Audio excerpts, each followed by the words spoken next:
tell you how excited I am to be here, and I mean that sincerely. I actually came to this campus about 6 years ago. Some friends of mine invited me to come on campus to see a college football game, to go on the Grove and whatnot.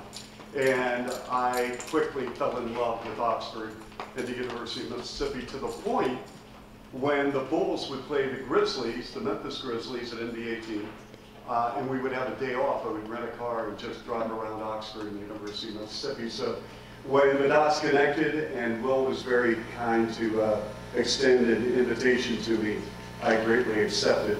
And here I am. So I am here for the entire week, and I will, in a few minutes, give out my email address. So if you have any questions, if you want to meet individually, I'll be more than happy to do that. So, the name of our theme today, so you want to be a sportscaster. And this can transcend to a number of different themes. How do we get involved in sports?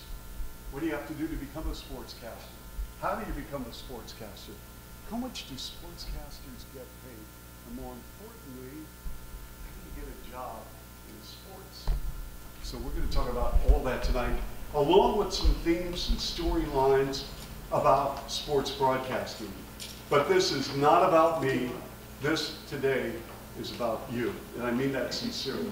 I want to hear from you, and don't be bashful.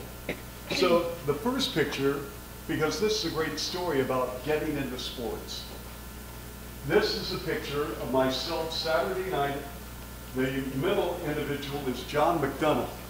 John McDonough is the president of the Chicago Blackhawks. He took a franchise that was averaging about 6,500 per game at the United Center in Chicago. They were one of the worst, if not the worst franchise run on and off the ice.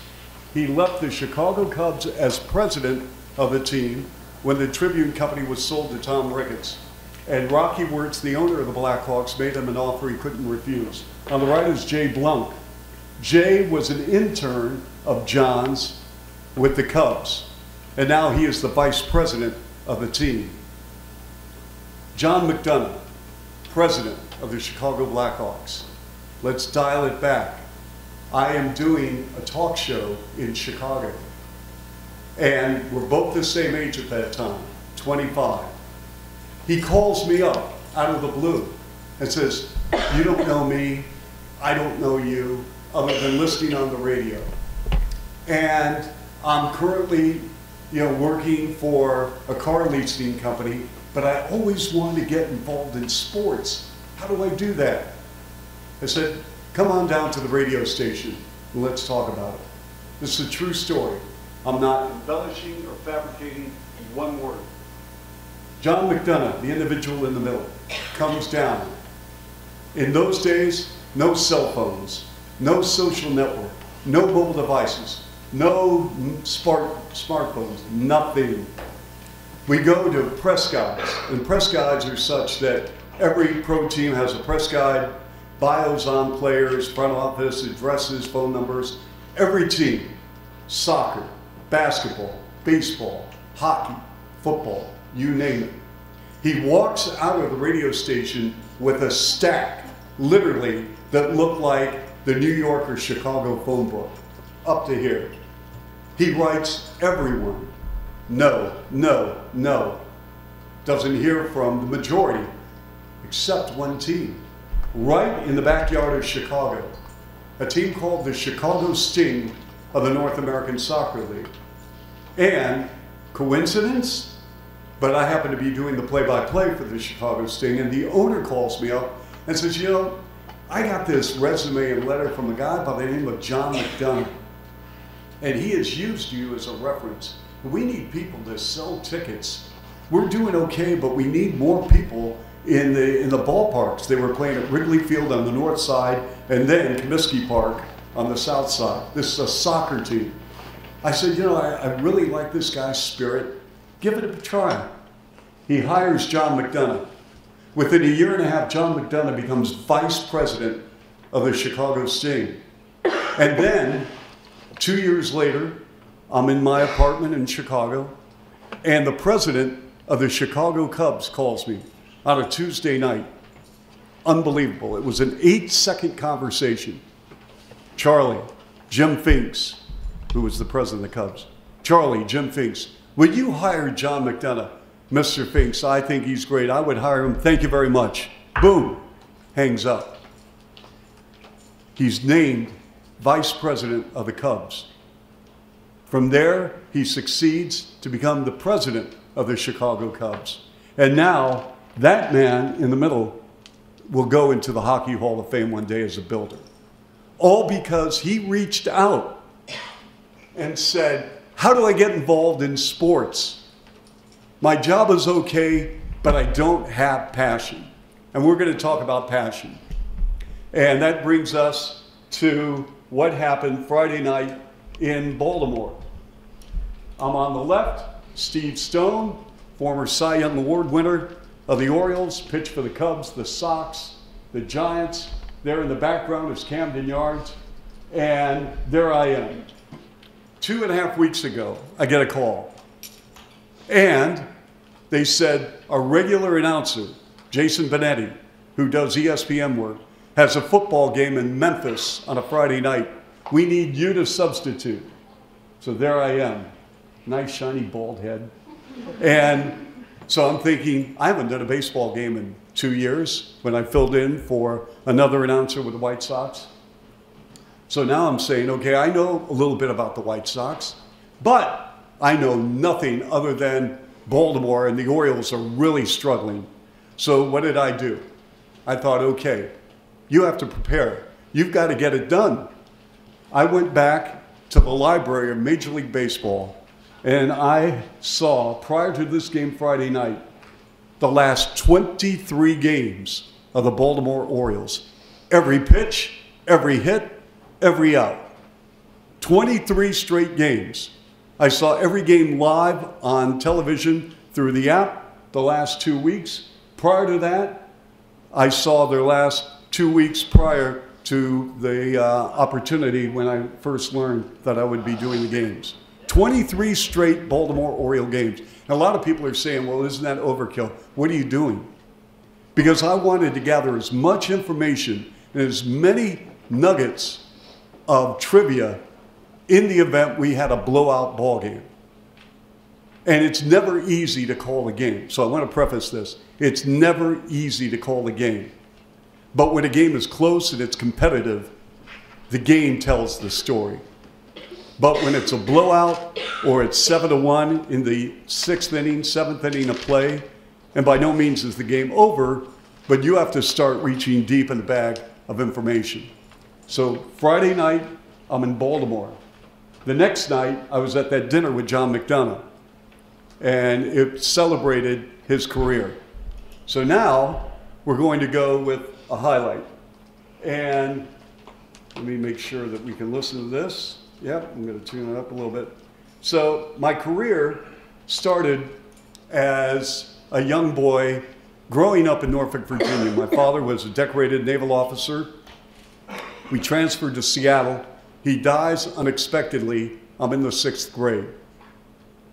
And I love sports, but my next door neighbor, who had a son a grade behind me in school, 5th grade, I was in 6th, the individual family, he was the head basketball coach at our high school. And he took me everywhere with his son. We went to tons of sports. I was a horrible athlete. I was horrible. I got cut from every team. But in school, the teachers allowed me to read the announcements into the PA system. I did public address for the junior varsity teams. I wrote for the student newspaper, the local station, KFKF in Bellevue, Washington. It was a station where if you made a right-hand turn on 108th, and you could pick it up if you made a left-hand turn on 107th, you couldn't. But you know what? I loved it. And then I was able to go to Ohio University. And Ohio U's in Athens, Ohio, great radio, television, communications school. And I majored in communications. And I was, quote unquote, a gym rat. Radio, TV, I was there every day. Every day. I had no social life. I poured myself, my heart and soul into radio and TV. Internship comes up. NBC Radio in Cleveland. And it was an incredible opportunity. My first job, I was glorified gopher back home in Seattle, KIRO radio. And then my sports director said, Chuck, you're the third man on a two-man staff. You need to fly. You need to get out and spread those wings of yours. So I got a job in Columbus, Ohio, talk show, doing a little high school play-by-play, color on the Columbus Clippers network, AAA team of the Yankees. So then all of a sudden out of the blue, a headhunter, a recruiter calls me up and says, hey, there's an opening for a big Midwest station in Chicago and you're under consideration. I thought it was a joke from a friend and I hung up. He called me back 5 minutes later and said, don't do that again. So sure enough, I sent the tape, got the job. I was in Chicago for 14 years. Many of those years spent at WGN. I did pre-app and post for the Bears Network, pre and post Cubs, play-by-play for Northwestern, play-by-play for DePaul. You name it, I was able to do it. And then all of a sudden, the University of Michigan called. I went, did the Wolverines for 4 years, and then out of the blue, the Toronto Raptors. And here I am calling the play-by-play for the Toronto Raptors. And we had a player my first year by the name of Vince Carter, slam dunk champion, highlight every night. And I mean, he abused the rim, incredible dunking ability. He also was a magnificent player. So this is a clip. Vince, I remember this was yesterday against the Atlanta Hawks, and this is my call of a Vince Carter shot that really gave the Raptors not only the lead, but lead they never relinquished. Let's see if we can do this here. Whoops, my bad. I'm going to try and do this. Okay. Williams again inbounding for the Raptors. Trying to get the ball in play, and the bouncer goes out in front. Carter comes up shooting. Got it! 1.2 seconds to go! Vince Carter, you are amazing with 43! Vince from the right point nails the J. 99-97. Okay, so that was Vince Carter. So then my travels took me to Chicago, play-by-play announcer, where I still am, with the Chicago Bulls. And this is Boston and the Bulls. This is a playoff series, and this was one of the key moments in the playoff series. The Bulls did lose in Game 7, but this was Game 6, triple overtime. Oops. Okay. Oops. Okay. Counted the foul! There. Sorry. Let's see.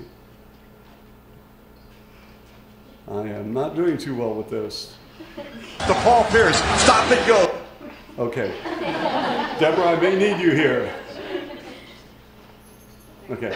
The handoff to Paul Pierce. Stop and go. Dribble drive. Hits pass. Deflected. Stolen by Noah. Noah on the runway. Noah with a right-handed dunk. Counted the foul. I don't believe what I just saw. Joakim Noah with a steal. Went all the way to the cup with a power slam and won. Joakim Noah comes over. Pierce handling the ball like he has always. Joakim Noah comes over and steals the ball off to the races. Goes up. Finishes it hard. Right on top of Paul Pierce, who fouls him and fouls out of the game. Joakim Noah. Unbelievable, folks. You're looking at a 7-footer. Turning on the motors, going to the cup and throwing it down. All right, so we have fun because that's why we're in this business, right? To have fun. But we're also in this business from a journalistic standpoint, and I'm going to play this. It goes about maybe 6.5 minutes. And maybe some of you have seen it on SportsCenter. For those of you who want to really pursue journalism, sports journalism, this is one of the finest interviews I've seen in quite some time. This is a story of Urban Meyer the head football coach at Ohio State. Many of you are familiar with in the SEC when he was at Florida. And Urban Meyer had an assistant coach, Zach Smith, who was charged with assault on his wife. And he, during the Big Ten meetings, said that he really wasn't aware of what was going on. And then, of course, reporters started to investigate, and Urban Meyer was suspended 3 games by the Ohio State University. So there were a lot of open questions about this. A lot of people said, wait a minute, do we know the whole story? He sat down. The interview itself was 30 minutes in length. They released the first 7 minutes the other day. The 30-minute segment is on ESPN if you want the entire interview. So this is Urban Meyer, and listen to the questions Tom Rinaldi asks. Doesn't make statements, he asks, which is important for a journalist. And then we'll get into the nuts and bolts of, so you want to be a sportscaster. But I wanted to play this just so you have an idea that you're going to have to wear many, many hats. Not only play-by-play, anchoring, whatever, but this is a great 7-minute piece. Okay.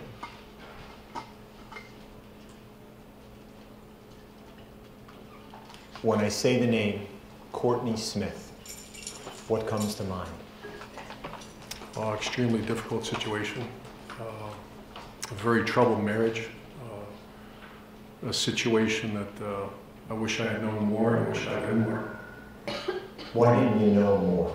Well, I knew what I knew. I knew that in 2009 that there was an incident, and I was led to believe by both parties that it was not domestic violence.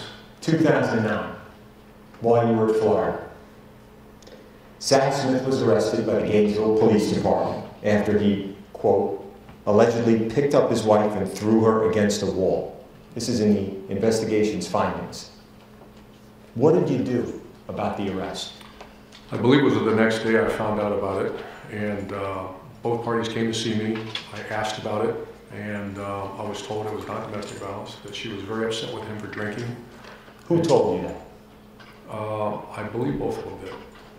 The report also says about 2009, you and your wife Shelley didn't believe Courtney Smith was being, quote, entirely truthful when she called 911 to have Zach arrested. This is what the report says, Irvin. What was she untruthful about in calling 911? I recall being told and believed that this was not domestic violence, that she threw him out of the house, and that there were no charges. Ira was completely reliant on the information from law enforcement, that there was no charges. Given the 2009 arrest, Irvin, you left Florida after you returned to coaching at Ohio State. What reservations, if any, did you have about hiring Zach Smith again? So I wanted to have someone with some familiarity to my offense, and Zach seemed like a guy that was doing very well. And I checked on him, did background checks with the coaches he worked with. It came back very high marks. And so I made the decision to hire him at Ohio State. How do you view that decision now? Oh, bad decision. What did you tell your boss, Athletic Director Gene Smith, about the 2009 arrest when you hired Zach Smith at Ohio State? I recall I did tell him. But you knew about it. Why not tell him? In hindsight, I should have. Why didn't you? Once again, I can't recall why. It was several years ago. I just can't tell you exactly what my mindset was at the time. You put your core values for the football program on the wall at the Woody Hayes Center, printed in all caps for everybody to see. What are the first 2 values? Honesty is number 1, and respect women number 2. Honesty and treat women with respect. Through the course of these events involving Zach and Courtney Smith, how do you think you honored those values? I still hold those values so firm, so strong, and I apologize for the perception that I don't. You apologize for the perception. What is the perception? That as a result of this investigation and the situation, that I did not take that seriously. For the perception. What apology, if any, for the actions, Urban? Also for the actions. You know, it was a very tough time, a tough situation that Courtney was in, that Zach Smith was in, that we were led to believe was a very difficult divorce and a lot of things going on. And I erred. And I made a decision to do the best I can to help stabilize that situation. And one of the things, I look back now, I probably should have fired him. Again, according to the investigation, late fall 2015, Courtney Smith shared her allegations of abuse with your wife, Shelley, including a number of photographs. Shelley called the police department seeking more information, and it's reported she texted back saying, in parts, Urban, "I am praying for you. I know the truth. Just want you to be safe. Do you have restraining order? He scares me." Why did you shake your head? The first time I heard of those texts were just recently, in the last month, because Shelley did not share those text messages with me. As a nurse and instructor in the College of Nursing at Ohio State, what do you think her responsibility was in sharing the allegations? If there's imminent fear, I imagine that her responsibility is to alert someone. What do you think she should have done? I can't speak to that because, once again, I don't know everything that she knew. I don't, once again, she shared with me her reasoning. And I don't want to speak on her behalf. You said earlier, if she had imminent fear, quote, "He scares me." How much does that sound like imminent fear? We talked about that, and she wanted to be as compassionate as possible. And once again, she has a reasoning for why she didn't react, and I'm not here to speak for Shelley. But she had a reasoning, and if her reasoning was what it was, that's why she did not alert me or alert, go anywhere else with it. How did she protect Courtney Smith? To be compassionate, to be open there for her, to talk to her. I don't know in great detail what those conversations were like. The report concluded, Urban, it is likely you and Shelley had some communication about the allegations in late 2015. Why do you believe the report found it likely? I think they know how close we are. I think they know how much Shelley cares about people and I care about people. When it comes to the program's core value of treating women with respect, who respected and protected Courtney Smith?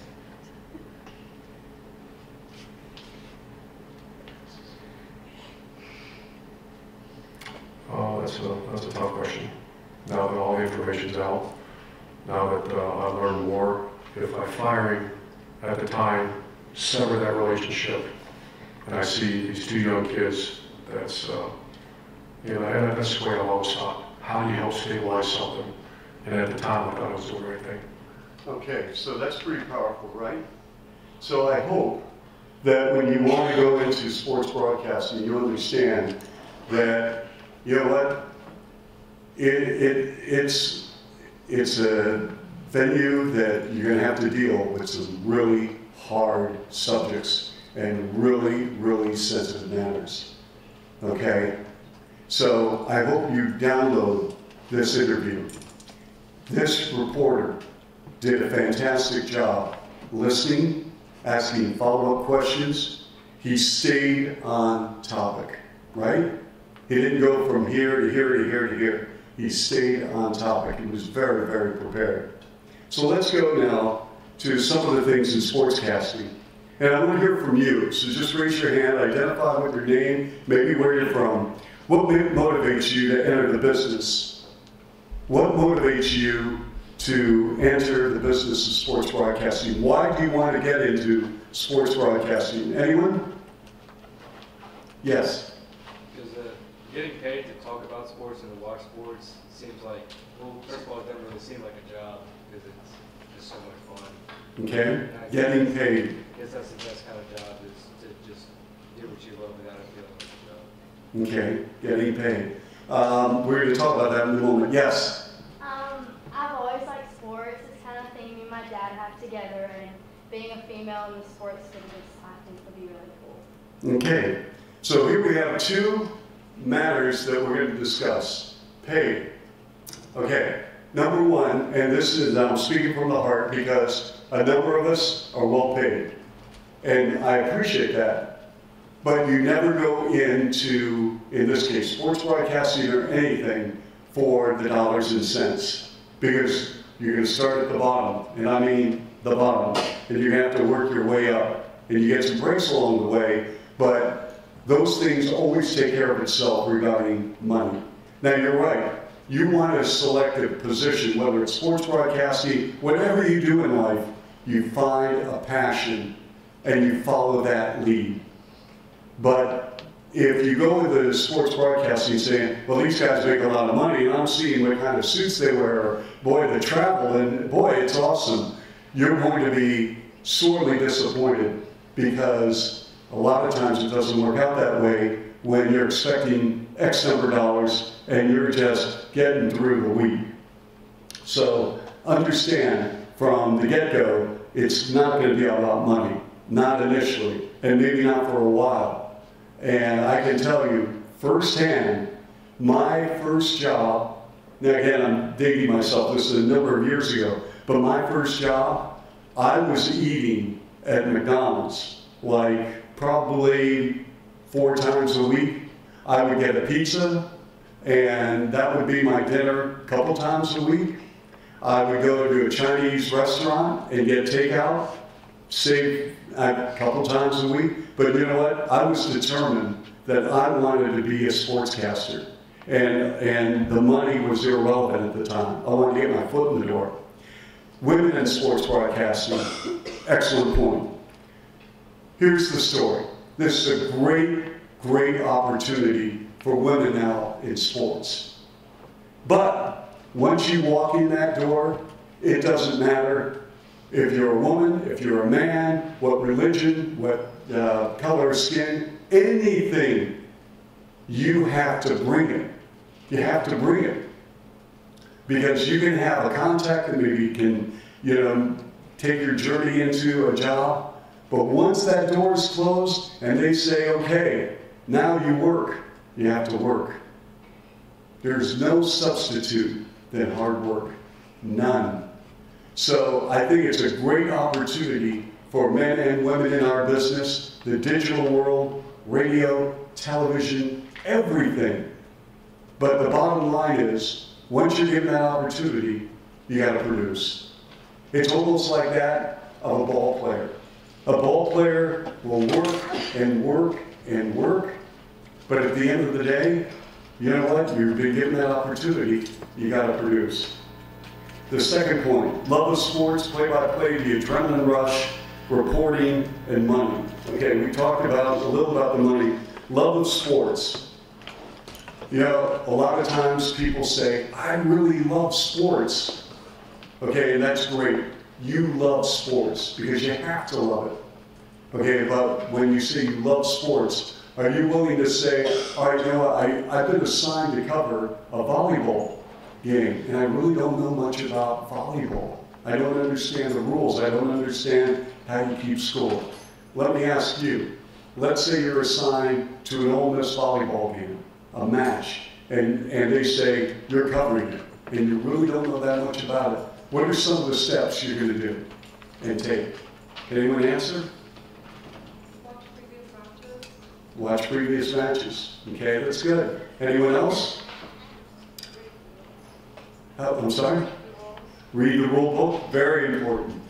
How about picking up the phone and saying, I need to speak to the assistant volleyball coach, head coach, sports information director who follows volleyball.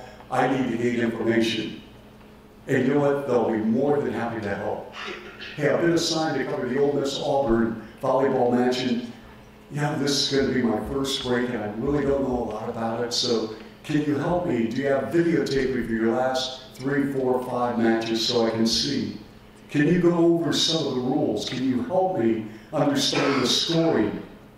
And is it possible I could attend a practice? Can I talk to some players? And then you just continue to just absorb as much as you can. So it's more than just baseball, basketball, football. You know, what happens if you're assigned to cross country? My first assignment was covering a cross country high school match.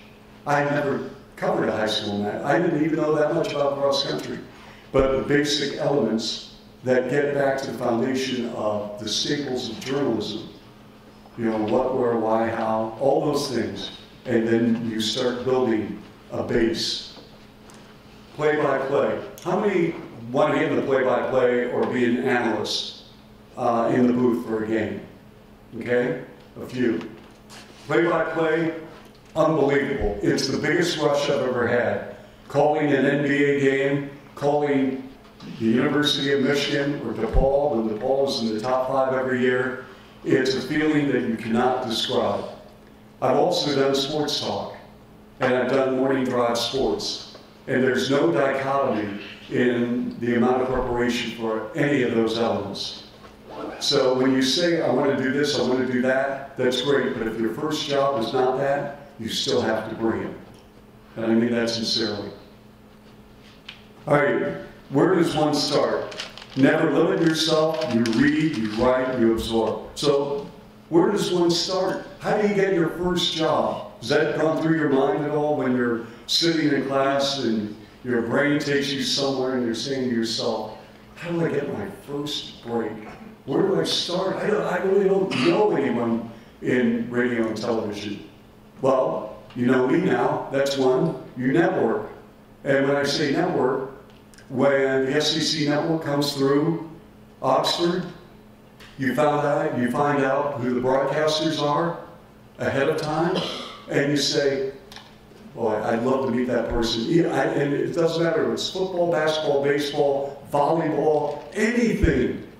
You find out whether it's behind the camera, in the booth, and you say, would you mind, can I just have 15 minutes of your time? I know it's precious. I'll meet you at 10 a.m. for a cup of coffee. Can we just talk? And you pick their brains about things and you network.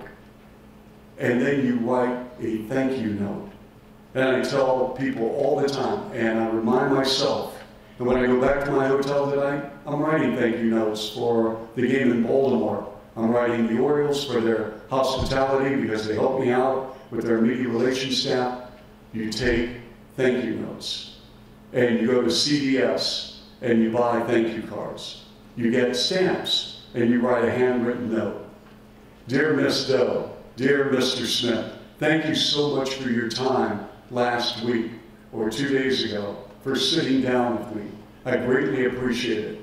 One day I want to follow in your footsteps and call an SEC volleyball match, sincerely.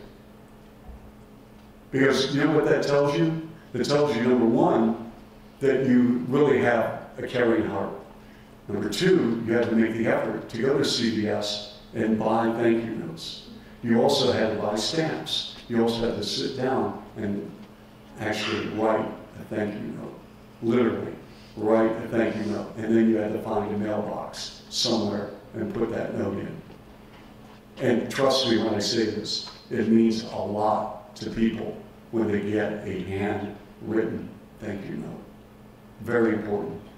How do you get that job? Well, there's services, radio, television services where you pay a fee and they have jobs and openings. Some of these jobs that are listed really aren't open. They're closed before they're open, but they have to open them up, quote unquote. But they may have somebody in mind for those jobs.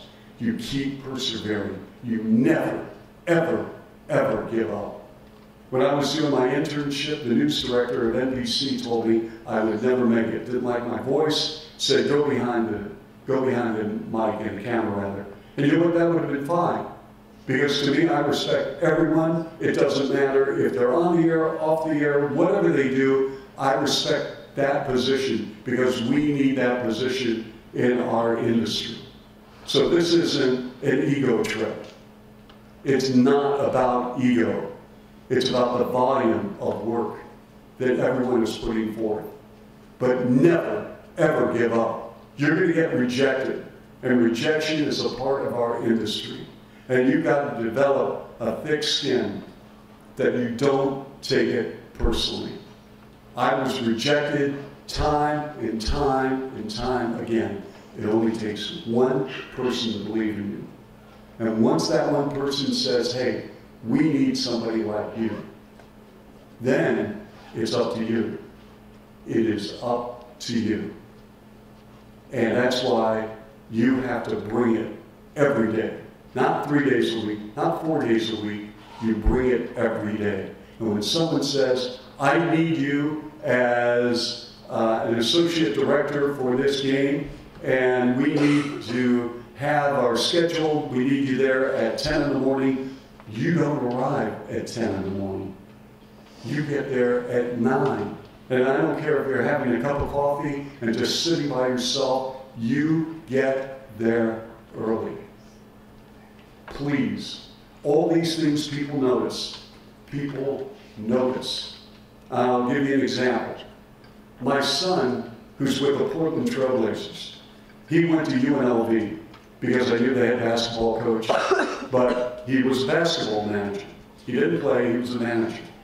And the coaching staff liked him, and they included him on meetings, recruiting, video, everything. And that's great. But I'll tell you what happened. UNLV is playing a basketball game at North Carolina. And my son went to Chapel Hill for the game with the UNLV team. I get a text from our vice president of basketball operations, John Paxson, during the game. Now I'm watching the game on cable. I get a text during a timeout, and he says, Chuck, you should be proud of your son. He is hustling the moment a timeout that he gets those chairs on the floor and he is attentive. This general manager of an NBA team, even if I'm with the Bulls and he's with the Bulls, he's watching how players are coming off the floor. Do they have their heads down? Are they listening to the coach? But he was watching my son. He was watching whether or not he hustled. And after the game, I called my son and I said, TC, let me tell you what. You may not think people notice. They notice. Trust me, they've got eyes. They've got eyes. So all I can tell you is passion, enthusiasm, attitude. Not everyone has the skills to be a great, great announcer. Listen, I'll be the first to admit, I've overmaxed. I've gotten the most I can, and I can still do better. I am nowhere even close to ever being satisfied. I am never satisfied. Those insecurities in my DNA drive me every day to be better. But the question you have is, how badly do you want it to be a sportscaster? Are you willing to pay the price? And whether it's Newswatch, whether it's Rebel Radio, how badly do you want it to make that extra step? And when you put a story together, you're looking at it, and you're not under the time of saying, okay, this is due in like 2 minutes. But if you have the time to look at it and say, you know what, I can do a better job with this. I want a better 20-second soundbite in my package. I kind of stumbled a little bit on my open. I want to redo it. So, you know what? The hardest critic should be yourself. And when you look at it, you say, okay, you know what? I can do better. Diction. Be articulate.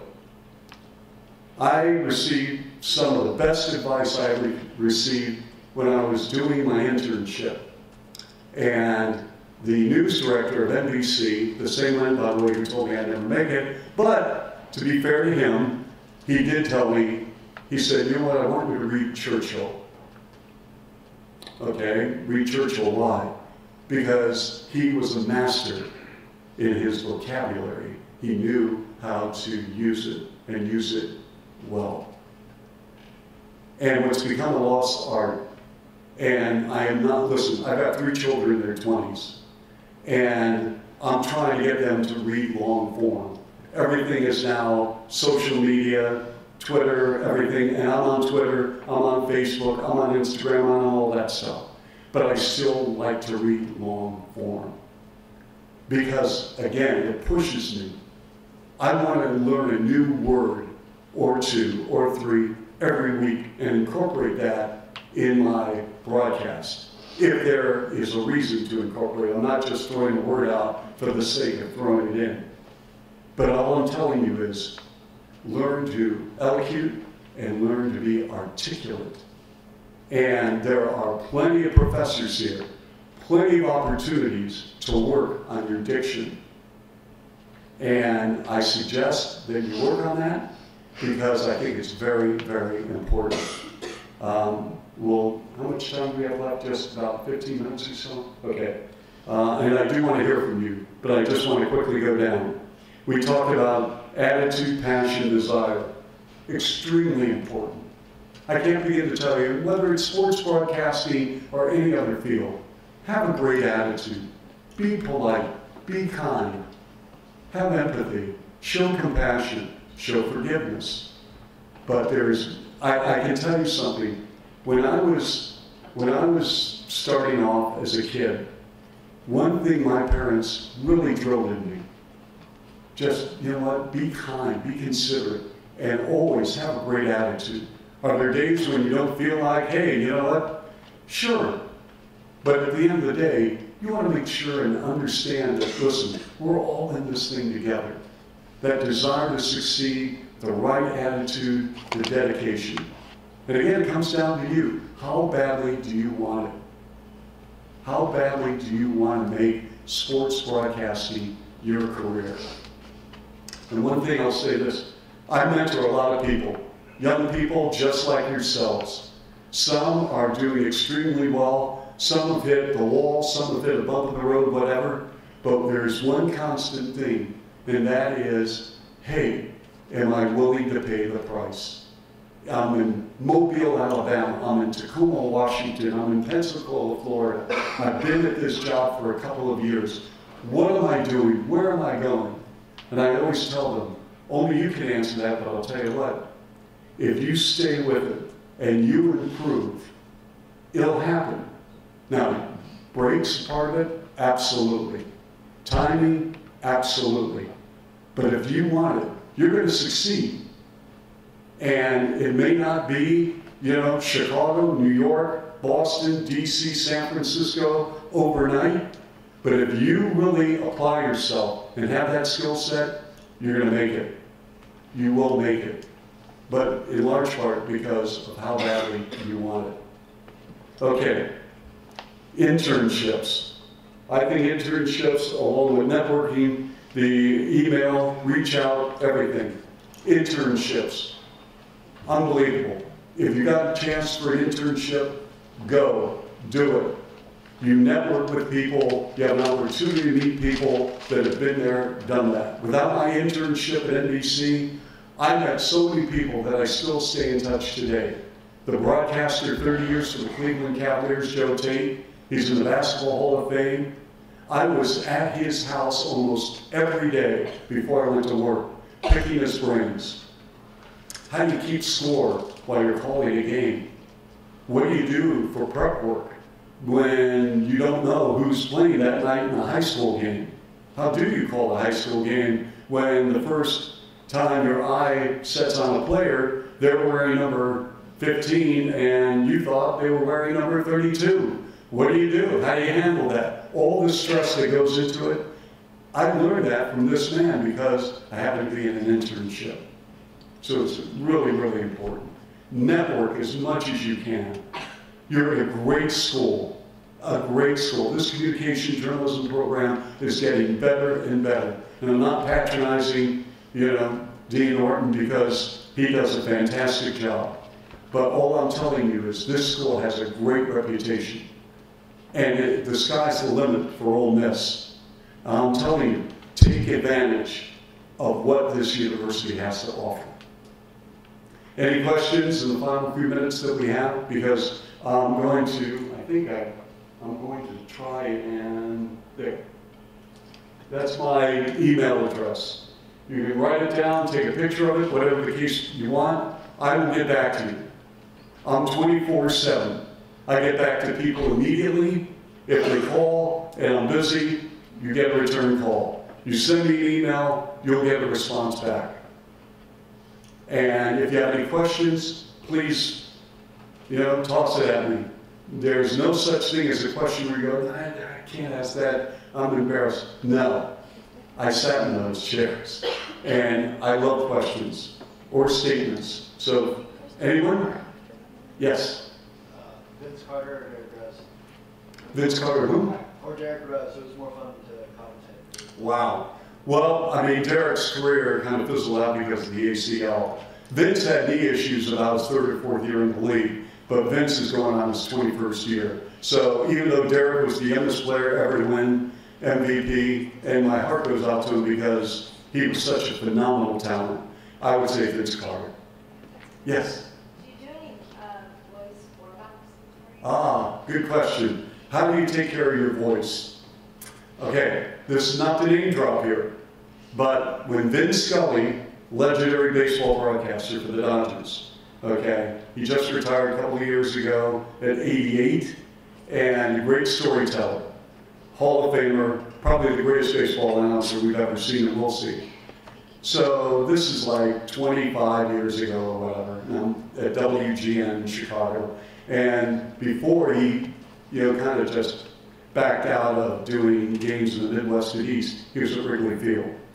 So one day, and Vin was always willing to talk to young people or broadcasters. So I said, Mr. Scully, I said, what do you do during a game? You're doing 162 games, you go by yourself. He did not want a commentator. And it wasn't an ego thing, he liked to tell stories. He never had a partner, with the exception of when Red Barber and Vin were doing games for the old Brooklyn Dodgers. And I said, how do you take care of your voice? Because he was doing CBS NFL football, he was doing all these sports, golf, and he goes, you know what I do? I use lukewarm water and a lemon. And I said, okay. He said, not hot water, not coffee, not soda, not cold water, lukewarm water. And he had a little styrofoam cup right next to him. And you know what he also had? He was tremendous. He had a little timer, the old salt timer where you turn it over, and so he would mention the score. Score, time, everything. For broadcasters, play-by-play announcers, got to get that score, because if you don't, especially with new media now, you hear about it. Chuck, I was listening the other day, you didn't mention the score in the second quarter. You know what? You got me, you're right, I need to do it more. Thank you. Anyone else? In the back? Anyone? Yes? So sometimes people such as like Big Five tell in like a big moment in a game where like emotion very high, something really crazy happens. There's been cases where like they take the moment almost. Yes. In a situation like that, how do you decide when to say something and what to say when emotions are high and something really insane happens in the game? Excellent question. Very, very good question. So in the case of television, I really have been a proponent of letting the game breathe. People are viewing the game. We had a moment the other day with the White Sox where a young man, a 28-year-old outfielder, 9 years in the minor leagues, 9 years in the minor leagues, he was recalled that week. He had seen 12 at-bats, he was 0 for 12, and he hits not only his first major league hit, the hit was a home run. So he hits the home run. I said, his name was Ryan Cordell. Ryan Cordell at the plate. There's a deep drive, left field. And then Trey Mancini was the left fielder. Mancini at the wall looking up. It is out of here. Cordell with his first major league home run, his first hit. Welcome to the show. And then, boom, I just went stone silent. And then Steve Stone came in with his commentary. And so there you go. And because you got to let the moment take care of the moment. On radio, I always tell my broadcast partner, in the case with the Bulls, with Bill Wennington, I said, Bill, in a bang-bang moment with game on the line, whether we win or lose, if we're up by 1, down by 1, up by 2, down by 2, 4 seconds to go in the game, let me describe it, count to 4 in your brain, and then you can talk. but I need the mic. This is a moment. So let's say it's 98-98, and the Bulls with the basketball done inbounding off to the right side. Jabari Parker, 15-footer at the buzzer. Got it! Bulls win! Bulls win! Bulls win! Silence. And then Bill said, yeah, it was a great shot by Jabari Parker, with a crossover, whatever. But, the last thing you want, Dick Vitale, people understand Dick. Dick Vitale is going all around, jumping on people, going wacko, going crazy. I've talked to a lot of people who have worked with him. They just accept it's Dick Vitale. It happens. But for regular analysts, if they make it a habit of jumping on your call, that's for a conversation. On television, it's probably a conversation with the director and producer. If it's on radio, as hard as it is, and I've had to do this, as soon as you don't want to do it impulsively and because you have to work with this person, you find a moment where you say, hey, you know what? I love your passion. I love the fact you're right on top of things. But I need it. You can have all the time in the world, but let me just get through this play. And if you can do that, it'll work. But I need that call. Yes? So nowadays the industry is kind of like mixed between a lot of former athletes. And Yes. It's always been that way. Yep. How hard would you say it would be for just a regular journalist, like, to not be, played sports in the past, but to not be like a former pro athlete or anything like that? Well, we're talking about now analysts that are athletes, and that's not going to change. Listen, it's not going to change, and it won't change. Man on the right, Steve Stone, he pitched 14 years in the big leagues, won a Cy Young. He knows everything. Everything. So I need to rely on him. And in basketball, my broadcast partner, Bill Lennington, he's got NBA rings. He was the #1 pick in the NBA, 16th overall. He was an All-American at St. John's. He's played against the greatest players from Kareem Abdul-Jabbar to Shaquille O'Neal. I haven't, although I think I could post up Shaq. That's a joke. I think that will go away. So how are you going to handle that? Well, there are a lot of opportunities. Studio work, play-by-play, hosting your pre-half and post-game shows. There's so many opportunities right now in sports broadcasting and writing. Don't forget, keep writing. It's all good, very good to write. But putting packages together, whether it's Newswatch, whether it's for a team, whether it's for a university, whatever, you do it. You know what's interesting right now? A number of agents that are using now social media, and they are putting out where their clients have done, they're putting together their own video packages, and they're putting it on social, because, listen, all these athletes love attention. And I'm telling you, listen, who doesn't like positive attention? But there are so many opportunities now. Don't waste your opportunity. You're at a great school. You have opportunities here in this building to do something about it, to make yourself an impact player. Step outside your comfort zone. It's okay to fail. It's okay to stumble. It's okay to say, you know what, I need help. But you know what, you can do this if you want to pay the price. You think that I graduated from Ohio University and said, oh great, I'm going to be an NBA announcer. No, that's what I wanted to do when I was a little boy, but nothing was given to you. You have to work at it. And even though I was told you're not going to make it, I was not going to let that beat me up. I cried for about 5 hours. My grandmother, rest her soul, said, you know what, fine, have your pity party for a night, but tomorrow you're getting after it. What do you have to do to get better? So I would go into my room with a little tape recorder. I'd rewrite the newspaper, the Seattle Times, whatever, and I would do a sportscast into a microphone. And I would listen, and listen again. Same thing in college. At Ohio U, we had 11:15 sportscasts on Friday and Saturday nights, and Sundays, weekend sportscasts on the radio. No one wanted to do it. Why? We want to party. That means I got to be at the radio station at 9 o'clock to write 15 minutes of sports actualities. I don't want to do that. I want to be uptown. I want to have a great time. Socializing is fun. You should. This is college. Enjoy yourself. But guess what? Who volunteered to do the 11:15 Friday, Saturday, Sunday? Me. Because you know what? That was 15 minutes of airtime. That was 15 minutes of putting a sportscast together. That was 15 minutes of writing. That was 15 minutes of actualities, of sound bites. So all those things, you know what? Hey, bring it on. It depends on whether or not you are willing to sacrifice.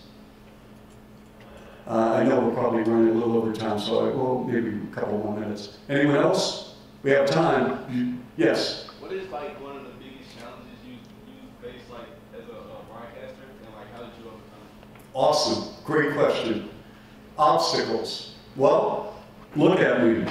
I mean, I'm 5'9", 150 pounds. When I was a kid, smallest in the class, always the smallest. And, you know, I mean, that was one obstacle because people didn't take me seriously. And that's fine, but if you're going to judge me on my physical stature, I really don't want to be around you to begin with, you know? I mean, I am who I am. I'm a flawed man, saved by the grace of God, but let me tell you what, the bottom line is, the obstacles are this, that you're going into a very competitive job, industry, and you have to know that you're going to get emotionally down some days. You're going to think, where am I at? I mean, golly, I can't get this job, or I'm trying for a job and I get rejected. Those are obstacles and those are demons where you have to eliminate. And you have to approach every day as saying, you know what, this is great. I beat myself up when I call a game and I know that I haven't really been sharp. It stays with me and it eats me up. But then, you know what, next day, boom, you have another game. It's just like a ball player. I've talked to so many players who, you know, go 2 for 12 from the floor. They have 7 points on the night. They're disappointed because their aunt and their uncle that they haven't seen in 10 months is at the game, and they were awful. And they are so disappointed themselves. A baseball player, the White Sox, you know, you go through these players, they go 0 for 4, 2 for 12, 3 for 15 in a slump. You don't think that affects them, that bothers them? But you have to have short-term memory. You have to have short-term memory. Because I'll tell you what, these games come quickly, and games come and go. And you have to have a short-term memory, even in your job. You think you might have called the best sportscast, had the best anchor for your performance, but guess what? Hey, that's fine. You got another one tomorrow. So don't get too emotionally high, don't get too low. And by any stretch of the imagination, don't allow your ego to get in the way of what you're all about. I've seen so many people with so much talent, but their careers have gone down the drain because the ego got the best of them. And their ego brought a horrible attitude. And once that attitude goes into a newsroom, a sports office, the booth, it's bad. We just had a case with 2 broadcasters in Major League Baseball who got in an argument after a game, and they've both been suspended for the rest of the year. And it got pretty bad. And because their egos clashed and collided. You don't want that. You do not want that. Anyone else? Yes? In your opinion, which sport is the hardest to call? What sport's the hardest to call? Without question, baseball. I think baseball is hard because the pace of the game. You know, you've got a lot of time on your hands. Fortunately, Steve is great, and like, for example, I don't know what a 4-seam fastball is. I haven't been around in the booth for years in games. He knows what a 4-seam fastball looks from the broadcast booth. He knows what a hard slider is, all these things. So how did I do this? I know my role. So the other night, second inning, you know, Daniel Polk at the plate takes a called strike 1. Polka batting .244, 18 homers, 66 RBIs. Steve, what have you seen out of his improvement? Well, he's able to hit the slider. And because he's able to hit the slider now, he's only getting a lot of hard fastballs up and in. 0-1 pitch, ball 1-1. So Steve, when you look at his volume of work this year, and you mentioned the fact that he's no longer, seeing that slider, as a pitcher, take us through the process of a scouting report on an individual player. Boom, I'm interacting, I'm engaging. The viewer is understanding, and it's knowledge. Okay? But we also had some fun where we can say, Steve, you were a Cy Young Award winner. Where is that trophy right now? Well, it's somewhere. So we can play off each other. It's all, you have to have fun, but baseball is the toughest. Anyone else? Okay. Well, I want to thank you again for the opportunity. You have my email address, or you can come up and say hello. I'm always 24/7. Go Ole Miss. I love the school. And again, if I can leave you with one thing, please take advantage of this university and what it has to offer. The professors, off the charts. Dean Norton, off the charts.